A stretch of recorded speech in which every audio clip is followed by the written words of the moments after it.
Dari mulut kita, dari bibir kita harus ada kata-kata yang baik. Itu mengembirakan hati orang. Itu luar biasa. Nah, kita lihat. Saudara, saya mempelajari. Ternyata sebelum kerusakan itu terjadi, yang muncul pertama kali adalah kekhawatiran. Coba dengar baik-baik. Jangan dianggap remeh yang namanya kekhawatiran itu. Orang yang mengizinkan kekhawatiran masuk dalam hati dan pikirannya, saudara, orang itu yang begitu lemah lembut dan baik bisa jadi ganas karena khawatir. Wah, masa seperti itu? Mari kita jujur pada diri kita sendiri. Saya uraikan. Khawatir itu artinya takut pada sesuatu yang belum tentu terjadi. Betul tidak? Nah, yang belum tentu terjadi itu dibesar-besarkan oleh si khawatir. Dihitung, direncanakan, oh ini pasti begini, oh pasti begitu. Nah, perhatikan, siapa yang memberi kepastian kok bisa berkata pasti? Karena setelah berkata pasti begini, pasti begitu, pasti keluar kata berikut, jangan-jangan. Nah, bagaimana dari pasti bisa jangan-jangan? Ngerti nggak prinsip ini, saudara? Perhatikan baik-baik. Suami istri pun bisa kacau balau hanya gara-gara kekhawatiran. Mertua dengan menantu bisa ribut juga gara-gara kekhawatiran. Pekerjaan, baik pekerjaan Tuhan maupun pekerjaan bisnis yang di dunia ini bisa rusak gara-gara khawatir. Pernah ngalami itu kan? Hubungan kakak beradik, hubungan sahabat dekat bisa berantakan hanya gara-gara yang satu khawatir. Saya heran dengan setan. Kalau saya baca Jawa, bedes elek itu. Istilah Jawa. Begitu orang khawatir, saudara, pasti munculnya itu curiga. Ternyata khawatir dan curiga itu kakak adik kembar. Kalau yang kakak datang duluan namanya khawatir, adik pasti ikut namanya curiga. Kalau kak adik datang duluan curiga, maka kakaknya nyusul. Dari curiga terus khawatir. Ayo, yang pernah kerasukan barang itu ya atau tidak, ngaku, nggak usah malu-malu. Betul? Jadi jangan dianggap enteng perkara khawatir itu. Kalau kita biarkan dia, nggak usah bilang seminggu. Oh, kalau khawatir seminggu kita biarkan, dia sudah bercicit, saudara, dalam waktu 1 minggu itu. Nggak percaya, mungkin lupa, dengarkan. Pagi-pagi bangun, nggak ada apa-apa. Nggak ada apa-apa. Selesai sarapan, tak gitu aja. Oh ya istilah tak itu tuh ngerti tuh pokoknya tuh. Sesuatu yang pok gitu di kepala. Iya. Nah, baru pagi sarapan itu. Aduh iya. Entah ini kakak, entah ini adik, entah ini istri, entah ini suami. Aduh iya. Nah, setan itu paling kurang ajar. Dia kalau buat alur cerita, yang istilah kerennya skenario. Ya, alur cerita. Karena anak saya sutradara, dia ngajarin saya istilah-istilah itu. Nah, setan itu kalau buat alur cerita, contoh ini. Pagi itu si A ini, saya nggak tahu ini siapa, bisa anak, bisa bapak, bisa istri, bisa suami, bisa mertua, bisa menantu, bisa kakak, bisa adik, pokoknya orang lah. Karena kucing, anjing itu nggak pernah khawatir. Nggak ada yang ngamen. Betul?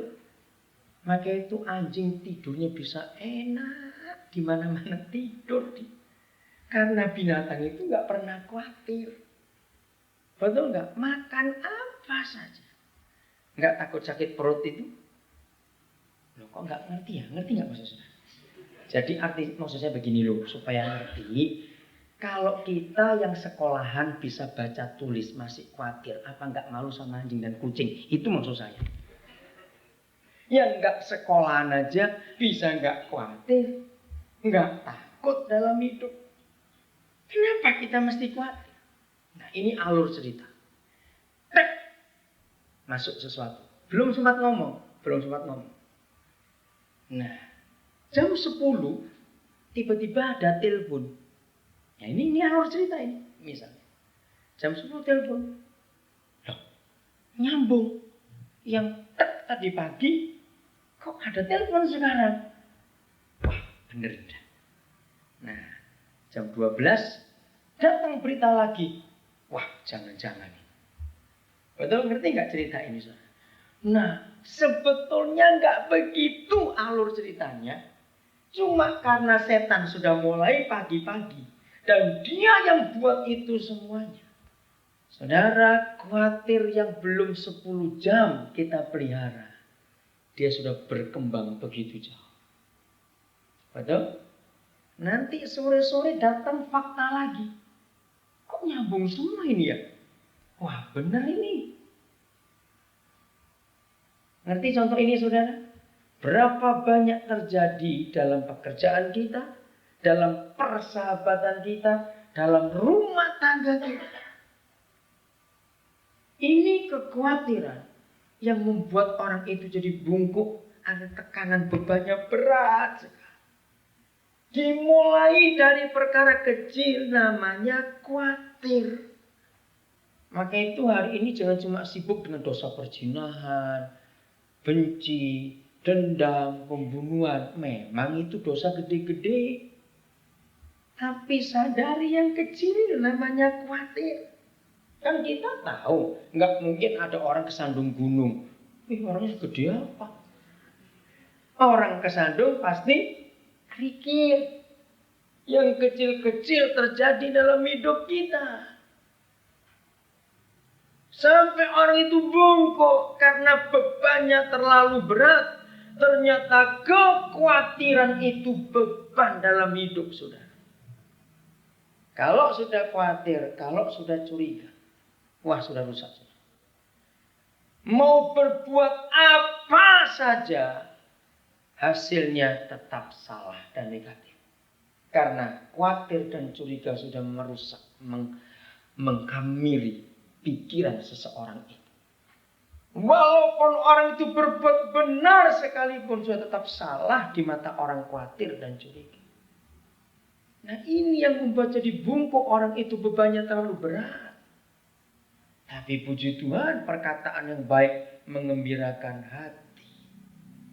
Perkataan yang baik itu karena firman Tuhan yang kita ucapkan dalam kehidupan ini. Saudara pernah nggak saudara tahu? Khawatir itu juga dosa. Mungkin bagi beberapa saudara baru pertama kali dengar. Masa khawatir jadi dosa? Betul. Kenapa khawatir itu dosa? Karena khawatir itu menganggap Tuhan. Maaf ya, Tuhan kalau saya ngomong ini cuma karena demi anak-anakmu saya ngomong. Kalau ada orang khawatir, maka dia berkata ini. Tuhan maaf, engkau goblok, gak bisa buat sesuatu. Maka itu aku takut sekarang. Begitu enggak kalau orang itu khawatir? Menganggap Tuhan tidak berdaya. Menganggap Tuhan tidak mampu.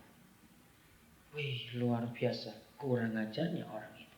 Menganggap Tuhan tidak berdaya. Saudara, sekarang kita mikir.